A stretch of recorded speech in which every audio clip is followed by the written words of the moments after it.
औज़ुबिल्लाहिमिनश्शैतानिर्रजीम बिस्मिल्लाहिर्रहमानिर्रहीम अस्सलाम वालेकुम। उम्मीद है कि आप ठीक होंगे। अल्लाह आपको ठीक और सेहतियाब रखे। मैं हूँ इसके इकबाल एहसास और आप देख रहे हैं और सुन रहे हैं और तोदार। आज हम हसरत मोहानी की गज़ल जो कि आपकी जुमात दाम के उर्दू किताब में दी गई है, उसी गज़ल का आखिरी शेर यानी मक्ता जो है वो पढ़ेंगे और उसकी शरह करने की कोशिश करेंगे। तो आज आते हैं शेर नंबर 5 है या मक्ता है। मक्ता यानी गज़ल का आखिरी शेर जिसमें शायर अपना तखल्लुस इस्तेमाल करते हैं, उसको मक्ता कहते हैं। तो हसरत मोहानी कहते हैं, इश्क हसरत के सब हुए कायल, एक वो दुश्मनी वफा न हो। तो ये शेर है, बहुत ही खूबसूरत और अच्छा शेर है। अब आज अदीब में जो मुश्किल अल्फाज है वो ज़रा देख लेते हैं। इश्क हसरत, हसरत यहाँ शायर का नाम है, हसरत मोहानी।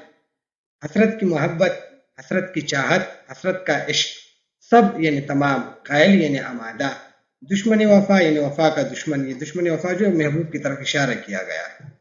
तो ये वो मुश्किल अल्फाज है जो कि मुझे लग रहे थे और मैंने यहाँ लिख दिए हैं, यहाँ से आप इसको देख सकते हैं। हवाले शेर, शायर का नाम हसरत मोहानी है। सिर्फ नज़म, नज़म में गज़ल है।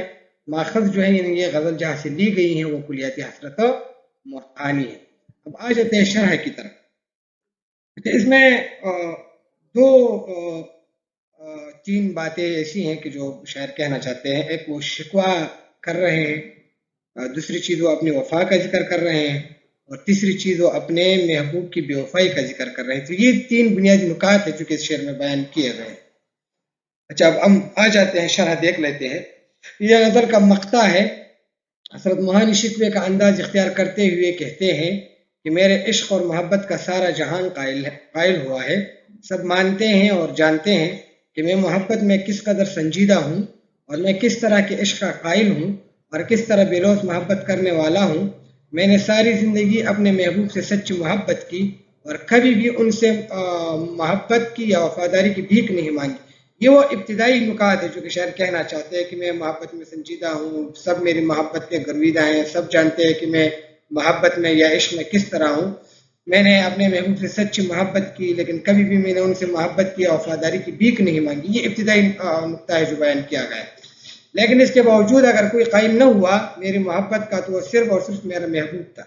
वो वफा का दुश्मन था, उसके फितरत में वफा थी ही नहीं, इसलिए उसने मेरी मोहब्बत का नहीं माना और बेवफाई करते रहे। दूसरी जो चीज़ बयान की गई है कि मेरी जो दुश्मन, जो वफा का दुश्मन था वो मेरा महबूब है, उन्होंने कभी मेरी मोहब्बत मानी ही नहीं और ना कभी उन्होंने मुझसे वफा की, बल्कि वो बेवफाई करते रहे। शायर कहते हैं, हमको उनसे वफा की है उम्मीद, हमको उनसे वफा की है उम्मीद, जो नहीं जानते वफा क्या है। तो उम्मीद है कि शरह आपको समझ आ गई होगी। इंशाल्लाह अगले लेक्चर में दोनों गज़लों का जो जो सवालात है, जो मश्क है, वो हम करने की कोशिश करेंगे। तब तक द अल्लाह पामान, खाद आबाद।